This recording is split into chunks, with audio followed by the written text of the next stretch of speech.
जय हिंद एवरीवन। कैसे हैं आप लोग? आई होप आप लोग बहुत अच्छे होंगे और आप लोगों की प्रिपरेशन भी बहुत अच्छी चल रही होगी। आई होप आप सभी ने एनडीए 1 2026 की प्रिपरेशन स्टार्ट कर दी होगी। और बच्चा, प्रिपरेशन शुरू करने के लिए हमारे पास एक प्रॉपर स्ट्रैटेजी का होना बहुत ज़्यादा जरूरी होता है, एक प्रॉपर रोड मैप का होना बहुत ज़्यादा जरूरी होता है। अब आप में से बहुत सारे बच्चे ये बोलेंगे कि भाई स्ट्रैटेजी स्ट्रैटेजी से कुछ नहीं होता। बेटा, जब तक आपके पास एक प्रॉपर स्ट्रैटेजी नहीं होगी तब तक आप अपने प्लान को इम्प्लीमेंट नहीं कर सकते। हर एक चीज़ है, एक स्ट्रैटेजी पे चलती है, एक प्लान पे चलती है, एक रोड मैप पे चलती है, उसके बाद आप उसको इम्प्लीमेंट करते हैं। तो एनडीए 1 2026 की स्पेशली गैट के लिए आपकी स्ट्रैटेजी क्या होनी चाहिए वो मैं आपको बताऊंगी। लेकिन उससे पहले मैं आपको ये बताना चाहूंगी कि बेटा, कंपटीशन जो है ना वो बहुत ज़्यादा बढ़ चुका है। आप लोगों ने देखी भी होगी इस बार की जो नंबर्स आए हुए हैं, वहां पे आपने देखा होगा कि टॉपर के मार्क्स कितने हैं। और जैसे कि आप सभी को पता है कि एसएसबी के मार्क्स तो हमारे हाथ में होते नहीं हैं, रिटर्न के मार्क्स हमारे हाथ में होते हैं। तो वहां पर हम कितनी मेहनत कर सकते हैं ये हम पे डिपेंड करता है। और उसके लिए आपका मैथ्स में भी और आपका गेट में भी एक प्रॉपर स्ट्रैटेजी का होना बहुत ज़्यादा जरूरी है। अगर मैं गैट की बात करूं तो आप सभी को ये बात अच्छे से मालूम है कि जो गैट है वो आपका गेम चेंजर होती है। अगर मैथ्स में आप 100 के आसपास भी कर दिए तो गैट ऐसा है जो आपको डायरेक्टली सिलेक्शन दिला सकता है। और मेरा मानना यह है कि जैसा कंपटीशन बढ़ रहा है तो आपकी जो सोच होनी चाहिए वो भी बढ़नी चाहिए। तो आप लोग एक्सपेक्ट करिए कि आपको गैट में 400 प्लस मार्क्स लेके आने हैं। और 400 प्लस मार्क्स लाना इतना डिफिकल्ट नहीं है।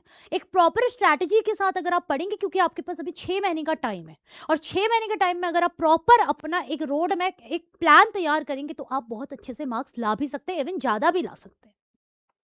तो बात करते हैं सबसे पहले एनडीए 1 2026 के लिए हमारा क्या होना चाहिए। देखो, ये जो मैं स्ट्रैटेजी आपको बता रही हूँ ये आपको 3 महीने फॉलो करनी है। यानी कि आने वाला जो आपके 3 महीने, आप कह सकते हो कि जनवरी 15 तक आपको ये स्ट्रैटेजी को फॉलो करना है। और स्ट्रैटेजी में सबसे मेन क्या है कि आपको जनवरी 15 तक अपने सिलेबस को कंप्लीट करना है। आपको कहीं पर भी ये नहीं होना चाहिए कि आप शॉर्ट चीजों को कर रहे हो। आपके पास 6 महीने का टाइम है। आप ये नहीं कि भाई जाके यूट्यूब से शॉर्ट वीडियोस पढ़ रहे हो और आपको लग रहा है कि आपका सिलेक्शन हो जाएगा। बेटा, ये बहुत बड़ी गलतफहमी है। आप यूपीएससी का एग्जाम दे रहे हो, कोई छोटा मोटा एग्जाम नहीं दे रहे हो। और यूपीएससी आपको पता है क्या चीज है, ठीक है। यूपीएससी अगर कोई एग्जाम कंडक्ट करवाती है वो आप अच्छे तरीके से जानते हैं, और जिनको नहीं पता है उन्हें भी पता लग जाएगा आने वाले टाइम में कि यूपीएससी कैसा कैसा एग्जाम कराती है। तो इसके लिए आपका सबसे पहला क्या होना चाहिए। अगर मैं गैट की बात करूं, आप सभी को पता है कि गैट में हमारे मेजरली 3 सेक्शन है, इंग्लिश, साइंस और जीएस। मैं अगर आपसे बोलूं कि अपार्ट फ्रॉम मैथ्स आपको अगर सबसे ज्यादा टाइम देना है तो किस चीज पे देना है, तो बेटा आपको अगर अपार्ट फ्रॉम दी मैथ्स अगर सबसे ज्यादा टाइम देना है तो वो देना है इंग्लिश पे। अब आप बोलोगे मैम, इंग्लिश को हम कितना टाइम दें भाई, हमारा तो पूरा टाइम ही मैथ्स में लग जाता है। बेटा, टाइम का मैनेजमेंट बहुत ज्यादा जरूरी है। If you are preparing for any exam तो सबसे पहले आपको अपने टाइम को मैनेज करना बहुत ज्यादा जरूरी है। तो भाई, इंग्लिश के लिए आपको कम से कम दिन के 2 घंटे निकालने हैं। और उन 2 घंटे में आपको क्या करना है भाई, उन 2 घंटे में आपको सबसे पहले तो हाफ एन आवर पूरा का पूरा अपना वोकैब को देना है। भाई, वोकैब आपके लिए बहुत ज्यादा इंपॉर्टेंट है। सिनोनियम, antonym, one word substitution, homophones, ये सब यहां से आपका कवर होगा। मैम, कवर करने के लिए कोई जगह?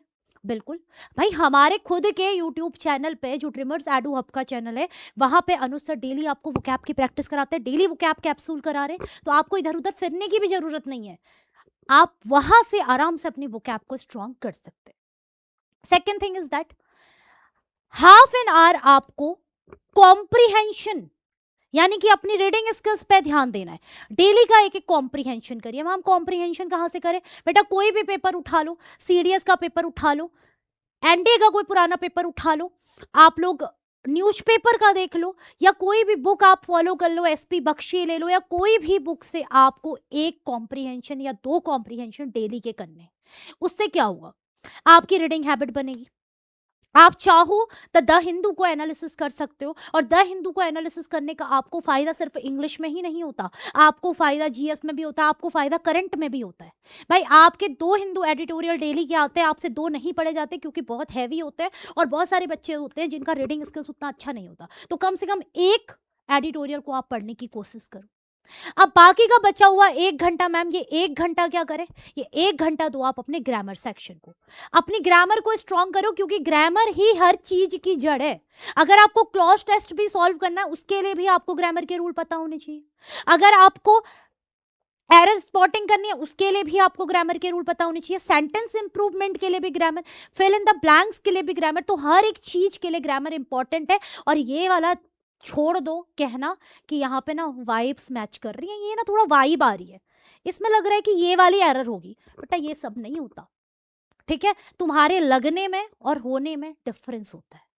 तो बेटर है कि जो आपके पास टाइम है उस टाइम को यूटिलाइज करो, वाइब्स में ना जाके उसको डीपली पढ़ो, हर एक ग्रामर के रूल को अच्छे से फॉलो करो। और मैम पढ़ के भूल जाते हैं, बेटा भूलते इसलिए हो क्योंकि प्रॉपर रिवीजन नहीं करते, मल्टीपल टाइम रिवीजन चाहिए। और मैं तो आपको ये बोलती हूँ कि भाई जैसे आपने कोई आज चीज पढ़ी है उसको वापस 3rd डे रिवाइज करो, फिर उसको 7th डे में रिवाइज करो, फिर आप 7 के मल्टीपल पे उसको रिवाइज करो, और 1 महीने बाद आप देखना आप उस पर मास्टर हो चुके होंगे।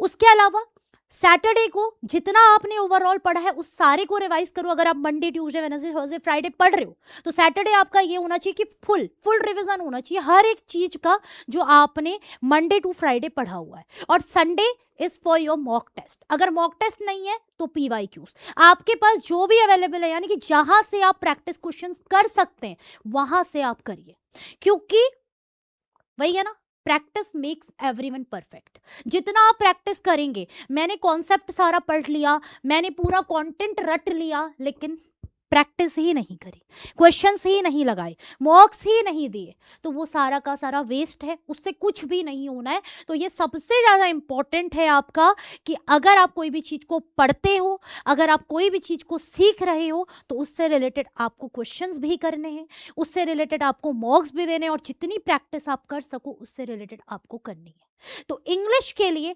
एटलीस्ट 2 आवर आपको निकालने, क्योंकि बेटा 200 नंबर की इंग्लिश आ रही है, और 200 नंबर की अगर इंग्लिश आ रही है ना तो आपको इंग्लिश को स्ट्रॉन्ग करना ही होगा। और इंग्लिश स्ट्रॉन्ग इसलिए भी होनी है क्योंकि आपको आगे SSB भी तो देनी है ना। तो हर एक चीज, हर एक वोकैब को आपको ध्यान से समझना है, ध्यान से पढ़ना है, और ग्रामर के रूल को तो समझो, अपने आप में पूरा का पूरा घोल लो। वाइब्स से इंग्लिश नहीं चलेगी, तो आपको ये चीज समझनी होगी, क्योंकि अभी जो पैटर्न चल रहा है यूपीएससी का वो वाइब्स बेस्ड नहीं है, काफ़ी एनालिटिकल हो चुकी है, 70 to 80% एनालिटिकल इंग्लिश आ रही है। तो यहाँ पर आपकी रीडिंग स्किल का अच्छा होना जरूरी है। अगर आपकी रीडिंग स्किल्स अच्छी नहीं है तो आपके लिए बहुत दिक्कत आने वाली है। और इतना मुझे यकीन है कि एनडीए में जो बच्चा प्रिपरेशन कर रहा है ना, वो मेहनत करने से तो नहीं घबराता है, तो आप लोग इसको कर सकते हैं। द हिंदू एडिटोरियल पढ़ लीजिए डेली का। अगर न्यूज़पेपर नहीं लगा सकते हैं तो डिजिटल मीडिया जिंदाबाद भाई, वहां पे आपको सब कुछ मिल जाता है। तो एक एडिटोरियल को फॉलो करें, वोकैब का मैं आपको बता ही चुकी हूं, उसके अलावा ग्रामर की आप लोग बढ़िया से प्रैक्टिस करें। आगे देखते हैं, अगला पोर्शन जो हमारा इंपॉर्टेंट रहता है डेट इज साइंस। और ज्यादातर बच्चे हमारे साइंस स्ट्रीम्स के होते हैं, बहुत सारे बच्चे हमारे नॉन साइंस वाले भी हैं। लेकिन अगर मैं पहले साइंस स्ट्रीम वाले बच्चों की बात करूं तो देखो हमारी प्रॉब्लम क्या होती है ना, हमारे को ये लगता है कि हम तो साइंस स्ट्रीम्स वाले हैं, हम कर लेंगे। यहाँ पे हम हो जाते हैं ओवर कॉन्फिडेंट, और ये ओवर कॉन्फिडेंस हमारा लेक के डूबता है हमको। ये होता है, आप लोगों ने पेपर में देखा भी होगा कि आती आती चीज गलत कर आते हो। क्यों करके आते हो? क्योंकि ओवर कॉन्फिडेंस आ गया भाई। अब ऐसे में क्या करना है भाई? सबसे पहले देखो, ये आपका 200 मार्क्स का है, और ये 200 मार्क्स ऐसे हैं स्पेशली वो जिनका साइंस सब्जेक्ट है, जो साइंस पढ़ के आए हुए हैं, उन बच्चों के लिए कि बेटा इसमें आपका ऐसा कुछ नहीं है जो आपके लिए नया हो। ऑलरेडी आप टर्म से वाकिफ हो, आपने बहुत सारी चीजें ऑलरेडी पढ़ी हुई हैं। अब यहाँ पे क्या चाहिए आपको? यहाँ पे चाहिए आपको चीजों को वापस से रिकॉल करना, यहाँ पे चाहिए आपको चीजों की प्रैक्टिस करना, ज्यादा से ज्यादा क्वेश्चंस को लगाना, कॉन्सेप्ट और थ्योरी को समझना। अब कैसे क्वेश्चन भाई? बात अगर करते हैं भाई फिजिक्स की, आपको पता है कि भाई फिजिक्स का वेटेज अच्छा खासा है, 23 से 24 क्वेश्चन आपके फिजिक्स के आते हैं। अब 23 से 24 क्वेश्चन में क्या होंगे भाई? 10 से 11 क्वेश्चन ऐसे हैं जो इजी हैं, और इजी क्वेश्चन बच्चा हर कोई करेगा, उनसे हर कोई नंबर लेके आएगा। 6 से 7 क्वेश्चन आपके मॉडरेट रहते हैं, उसके बाद 4 से 5 क्वेश्चन आपके हार्ड रहते हैं। तो आपका ये होना चाहिए कि अगर 23 से 24 क्वेश्चन फिजिक्स में आ रहे हैं तो आपकी इतनी बढ़िया से फिजिक्स रेडी होनी चाहिए कि आप 18 से 19 क्वेश्चन आराम से कर लो। क्योंकि ये आपका, ये जो साइंस है ये आपका सब्जेक्ट है, यहां तो छोड़ना बनता ही नहीं है। इसको तो आप ये छोड़ ही नहीं सकते ये कह के कि यार साइंस बड़ी डिफिकल्ट लग रही है। अगर ये डिफिकल्ट लग गई तो फिर तो कहां करोगे बताओ, किस में लेके आओगे? पहला, ओवर कॉन्फिडेंट नहीं होना, और दूसरा ये नहीं होना कि भाई ये नहीं हो रहा मेरे से। ऐसा करता हूं ना, बायो को छोड़ देता हूँ, मैं तो मैथ्स वाला हूँ, मैंने तो मैथ्स कभी बायो पढ़ी ही नहीं है। बायो के टर्म कितने डिफिकल्ट होते हैं बेटा, टर्म डिफिकल्ट होते हैं नो डाउट, लेकिन ये जो 10 क्वेश्चन आते हैं ना, इतने आराम से आपके बनने वाले क्वेश्चन होते हैं। अगर आपने थोड़ी भी ढंग से बायो पढ़ ली, आप आराम से 40 नंबर लेके आ सकते हो। तो ये वाला जोन है जिसके लिए आप कोई भी रिस्क नहीं ले सकते, नो रिस्क एट ऑल। और मैं तो आपको ये बोलती हूँ कि अगर आप साइंस स्ट्रीम के बच्चे हो, पहले साइंस वालों की बात करते हैं फिर नॉन साइंस वालों की बात करते हैं। अगर आप साइंस वाले बच्चे हो ना, मैं आपको सिर्फ ये कहूंगी भाई 1 से 1.5 घंटा पढ़ो बस, 1 से 1.5 घंटा साइंस आप कवर कर लो बस, डेली का। अब 1 से 1.5 घंटे में क्या करना है, ऑड और इवन बांट लो। एक दिन फिजिक्स पढ़ो, एक दिन केमिस्ट्री पढ़ो, एक दिन फिजिक्स पढ़ो, एक दिन केमिस्ट्री पढ़ो, और सैटरडे अपना बायो के लिए रख दो। मैम बस सैटरडे को बायो हो जाएगी कवर, बेटा टाइम है, आराम से कवर हो जाएगी। 2 घंटा सैटरडे के दिन बायो पढ़ लो, आराम से कवर हो जाएगी। और संडे के दिन बढ़िया सा मॉक लगा लो, इनके क्वेश्चंस की प्रैक्टिस कर लो, पीवाईक्यू कर लो, लेकिन विद कंसिस्टेंसी। ऐसा ना हो कि 3 दिन तो पढ़ा, चौथे दिन बैठ गए, अब ना हो रहा। क्योंकि NDA is all about consistency. अगर आपको एनडीए का, नॉट ओनली एनडीए यार, आपको अगर कोई भी एग्जाम क्लियर करना है ना, तो कंसिस्टेंसी मस्ट है, बहुत ज्यादा जरूरी है। सेम इन केमिस्ट्री, 15 से 16 क्वेश्चन आपके आते हैं, और ऐसे क्वेश्चन आते हैं ना, मैं आपको सच बता रही हूं, अगर आपने थोड़ा भी ढंग से पढ़ लिया, मैं आपको इतनी गारंटी देती हूँ कि 15 से 16 क्वेश्चन अगर आपके आ रहे हैं तो 13 से 14 क्वेश्चन आप आराम से कर लोगे, इतना इजी आता है। और इस पोर्शन को छोड़ना तो बिल्कुल बनता ही नहीं है। और सेम इन बायो, अगर फिजिक्स में कहीं पर भी लैग कर गए तो केमिस्ट्री और बायो से नंबर खींचने, और यहां पे तो लैग करने का कोई सवाल ही पैदा नहीं होता। मैम मेरा ना केमिस्ट्री वीक है, मेरे तो बायो बनती नहीं है, ये वाले एक्सक्यूजेस नहीं चलेंगे यहाँ पे। You have to do it, करना होगा, टाइम है आपके पास, 6 महीने का टाइम है। अब आप बोलोगे मैम तो कहां से करें, बेटा एक काम करो, फॉलो कर लो एनसीईआरटी, 9th की एनसीईआरटी, 10th 11th 12th, आपको कि इतना सारा। फिर अभी बताते हैं, इसका भी सोल्यूशन देते हैं। लेकिन अगर मान लो कोई ऐसा बच्चा है जिसको सेल्फ स्टडी या खुद से, जिसके पास टाइम है, ठीक है, जिसको लगता है कि वो कर सकता है, तो वो फॉलो कर सकता है 9th 10th 11th 12th की एनसीईआरटी को। तो भाई बहुत इंपॉर्टेंट है कॉन्सेप्ट की नॉलेज होना, फॉर्मूले की नॉलेज होना, और सबसे इंपॉर्टेंट है प्रैक्टिस। तो एनडीए साइंस में आप मास्टर बन जाओगे भाई, ये चीजें लिखी हुई हैं और ये चीजें एक्चुअल में है भी। अगर बात की जाए अगली हमारी जीएस की, तो जीएस के लिए अगर मैं आपसे बोलूं, भाई जीएस की अगर मैं बात करूं, ये तो बच्चे को पता है मैम समंदर जैसा सिलेबस है और हम सिर्फ एक गिलास पानी पी पाते हैं। जीएस के लिए तो यही है कि समंदर का जैसा सिलेबस है, एक भर के गिलास पानी पी पाते हैं और उससे भी आधा गिलास पानी आता है, यही तो होता है पेपर में। तो बेटा देखो, जीएस के लिए एक ना प्रॉपर स्ट्रैटेजी का आपका होना बहुत जरूरी है। मैं आपको सबसे पहले एक बात क्लियरली ये बात बोलूंगी, अगर आप जीएस के लिए स्पेशली मेहनत करते हो, यानी कि आप जीएस को पढ़ रहे हो, तो सबसे ज्यादा फोकस अगर आपको किसी को करना है ना, तो वो है आपकी ज्योग्राफी। मैम ऐसा क्यों? पहला, ज्योग्राफी जो होती है वो कॉन्सेप्चुअल होती है, लॉजिकल होती है, फालतू की चीजें नहीं होती। हर एक चीज के पीछे लॉजिक है, हर एक चीज के पीछे कॉन्सेप्ट है। दूसरी चीज, नॉट ओनली रिटन, आपको एसएसबी में भी हेल्प करती है। और तीसरी चीज सबसे इंपॉर्टेंट बात, वेटेज भी अच्छा खासा है। अब बात करें तो मैम हिस्ट्री, पॉलिटी और करंट अफेयर को छोड़ दे क्या? अरे ना बब्बर ना, ऐसा तो मैंने बोला ही नहीं, छोड़ने की तो मैं बात ही नहीं करती। भाई हिस्ट्री भी आप करो, लेकिन अगर आपको लगता है कि आप बाकी के सब्जेक्ट में लैक कर रहे हो, तो आप हिस्ट्री में सिर्फ मॉडर्न हिस्ट्री को कर लो। क्योंकि जितना आप देख रहे हो ना प्रीवियस ईयर के जो क्वेश्चंस हैं, उसमें आप देख रहे हो कि मॉडर्न का ज्यादा वेटेज है, तो आप मॉडर्न हिस्ट्री को कर लो। एंशिएंट और मिडाइवल अगर आपको टाइम लगे तो आप कर लो, अदरवाइज आप मॉडर्न को तो बढ़िया से कर लो। और पॉलिटिकल साइंस का क्या करें मैम? भाई पॉलिटिकल साइंस की अगर मैं बात बोलूं, तो पॉलिटी के क्वेश्चन आपके 5 से 6 या 4 से 5 बनते हैं। और पॉलिटिकल साइंस एक ऐसा सब्जेक्ट है जो मैं मानती हूँ कि सारी की सारी जीएस में सबसे ईजी होता है।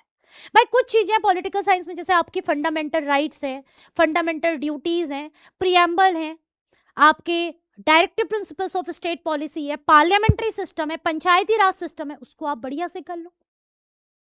तो आपको आराम से पॉलिटिक के क्वेश्चंस में कोई दिक्कत नहीं आएगी, आराम से पॉलिटिक के क्वेश्चन भी सॉल्व होंगे। लेकिन अगेन मैं यहीं पे यही बात बोलूंगी कि आपके पास अभी टाइम है, आप कर सकते हो। लेकिन फिर भी अगर आप लैक कर रहे हो कहीं पे, आपको लगता है कि नहीं यार मेरा मैथ्स थोड़ा वीक है, तो आप इसको थोड़ा कम टाइम दे सकते हो। बट ज्योग्राफी के लिए आपको टाइम निकालना होगा, एटलीस्ट 1 घंटा आप ज्योग्राफी के लिए डेली का निकालिए। और अगर आपको लग रहा है कि भाई ज्योग्राफी बढ़िया चल रही है, तो सैटरडे संडे हिस्ट्री पढ़ लो, किसी सैटरडे संडे पॉलिटी पढ़ लो। बस उसको एक बार रिवाइज भी करते रहना, ये नहीं कि आज पढ़ लिया फिर उसका रिवीजन ही नहीं करा, क्योंकि हर एक सब्जेक्ट मल्टीपल टाइम रिवीजन मांगता है। अगली बात करते हैं करंट अफेयर्स की। तो याद है मैंने आपको इनिशियली बोला था द हिंदू पेपर को एनालिसिस करना सीखो। भाई आधे से ज्यादा करंट अफेयर आपका द हिंदू से हो जाएगा अगर आप द हिंदू को डेली पढ़ रहे हो। और करंट अफेयर के लिए भी मैं स्पेशली आपको ये बोलूंगी कि भाई डेली की करंट अफेयर पढ़ना शुरू करो। आधा घंटा करंट अफेयर को दो, डेली की करंट अफेयर पढ़ो। 6 महीने तक का आपको ये आपको करना है। आपकी जो भी नोट्स कॉपी होगी उसको डेली रीड करो, आपका करंट बनेगा। ऐसा नहीं है कि बिल्कुल क्वेश्चन बिल्कुल ऐसे आ रहे हैं आउट ऑफ द बॉक्स जाके कि हमसे कुछ होगा ही नहीं, ऐसा नहीं होता। अगर 10 क्वेश्चन आ रहे हैं ना, तो 5 से 6 क्वेश्चन ऐसे आते हैं जो आप इजीली कर सकते हो। बस दिक्कत यही है कि लोग पढ़ते नहीं। भाई जितनी भी डिफेंस एक्सरसाइज है आपकी, डिफेंस से रिलेटेड है, नेशनल इंटरनेशनल जो भी चीज़ें आपकी हो रही हैं, उन सब को आपको देखना है। ग्लोबली चीज़ें जो भी चल रही हैं उसको पढ़ना है बेटा, क्योंकि आगे जाके एसएसबी के लिए भी तो चाहिए ये। तो जितना आप अभी से उन चीज़ों से जुड़ के रहेंगे, उतना ज़्यादा आप आगे जाके उस चीज़ में इन्वॉल्व हो पाएंगे। तो बेटर है कि अभी से बढ़िया से इसको करिए। आधा घंटा डेली करंट अफेयर को दीजिए। और जितना मैंने आपको टाइम बताया, तो ज़्यादा से ज़्यादा आपका कितना गया होगा? 4.5 घंटा। 4.5 घंटे की आपकी सिर्फ गैट की मेहनत है। और अगर आप दिन भर में 4.5 घंटा गैट के लिए नहीं निकाल पा रहे, तो फिर यार क्या बोले। तो ये 4.5 घंटा आपका आने वाले जो कई पूरा जो आप जब अपने 60-70 साल होंगे ना, वो बना देंगे आपके। आपकी ये जो 6 महीने की मेहनत है ना, आपकी 60 ईयर की लाइफ बना देगी। क्योंकि ऑफिसर बनना इतना आसान नहीं होता। और एक बार अगर ऑफिसर बन गए ना, तो फिर और चाहे कुछ हो, स्टेबिलिटी तो डन है। आगे बात करते हैं। ये हमारे सारे के सारे देख सकते हो आप लोग, हमारे अभी जो बच्चे मेरिट इन हुए हैं वो सभी बच्चे हैं। और देखो, मैं आपको हमेशा यही बात बोलती हूँ, हमारा उद्देश्य ये नहीं है कि हमें रिटर्न निकालना है, हमारा उद्देश्य ये है कि हमें मेरिट इन होना है। कोई भी बच्चा यहाँ पे सिर्फ रिटर्न के लिए प्रिपरेशन नहीं कर रहा है, हर कोई यहाँ पे मेरिट इन होना चाहता है। और मेरिट इन होने के लिए सबसे पहला है आपका रिटर्न का स्टेज, जो आपके हाथ में है, आप कितना यहाँ पे मेहनत कर सकते हैं। एक प्रॉपर स्ट्रैटेजी का होना और उसके साथ साथ कंसिस्टेंसी का होना बहुत ज़्यादा जरूरी है if you want to join NDA Khadakwasla. अब मैम तैयारी के लिए एनसीईआरटी तो बहुत ज़्यादा हो जाएगा, क्योंकि ज्योग्राफी में भी बोलूँ तो मैं बेटा एनसीईआरटी कर लो, हिस्ट्री में भी एनसीईआरटी कर लो, तो फिर इसमें तो आप सिर्फ एनसीईआरटी करते रह जाओगे, यही तो होगा। तो बेटा इसीलिए होता है कि आपको एक बैच में एनरोल होना। ये बैच आपको क्या हेल्प करते हैं, चाहे आप ऑफलाइन कोचिंग को ज्वाइन करो या चाहे आप ऑनलाइन कोचिंग को ज्वाइन करो, ये बैच आपको ये हेल्प करते हैं कि आपके पास सारा मटेरियल आपका आ जाता है। ये जो मटेरियल आप जुड़ा रहे होते हैं वो ऑलरेडी आपका टीचर आपको प्रोवाइड करता है। आपके पास पकी पकाई खीर है, बस आपको खानी है। कुछ बच्चे ऐसे होते हैं पकी पकाई खीर को खाने में भी परहेज करते हैं। लेकिन आपका, अगर आपको सिलेक्शन चाहिए, तो आप वहां पर अपना टाइम वेस्ट ना करके ऑलरेडी जो कॉन्सेप्ट आपके पास ऑलरेडी पहुंच जाते हैं, वहां पे आपको ज्यादा मेहनत नहीं करनी होती। तो उसके लिए आप ज्वाइन कर सकते हैं हमारी यकीन 2.0 को, जो कि हमारा ऑनलाइन बैच है। If you want to join our offline coaching, तो आप देहरादून सेंटर पे आके ड्रीमर्स की ऑफलाइन कोचिंग को भी ज्वाइन कर सकते हैं। अगर आप किसी कारणवश ऑफलाइन नहीं आ पा रहे, आपका 12th का एग्जाम है या आप कॉलेज वाले हैं, तो आप लोग ऑनलाइन बैच को प्रेफर करिए। और इससे क्या होगा मैम, इससे होगा ये सिलेक्शन, ये हमारा रिटर्न का रिजल्ट है। भाई फेंकते नहीं है कि 2-2 हज़ार, 1-1 हज़ार, 3-3 हज़ार, 2500 रिजल्ट, ऐसा नहीं है। जो सच है वो सच है। हमारे 7-10+ हमारे पास रिजल्ट है विथ एडमिट कार्ड, हमने आपको शो भी किया हुआ है, झूठ तो है ही। तो आपका ये सब कहाँ से है? ये है हमारे बच्चों की मेहनत और टीचर की मेहनत। सबसे इंपॉर्टेंट है आप लोगों की मेहनत, जो आपको ये 6 महीने करनी है। और ये जितने भी आपके बैचेस होते हैं या जो भी आपकी क्लासेस होती हैं, ये आपका एक मीडियम है उस चीज को पार करने का। आपको बहुत इजीनेस प्रोवाइड कर देता है आपके काम में।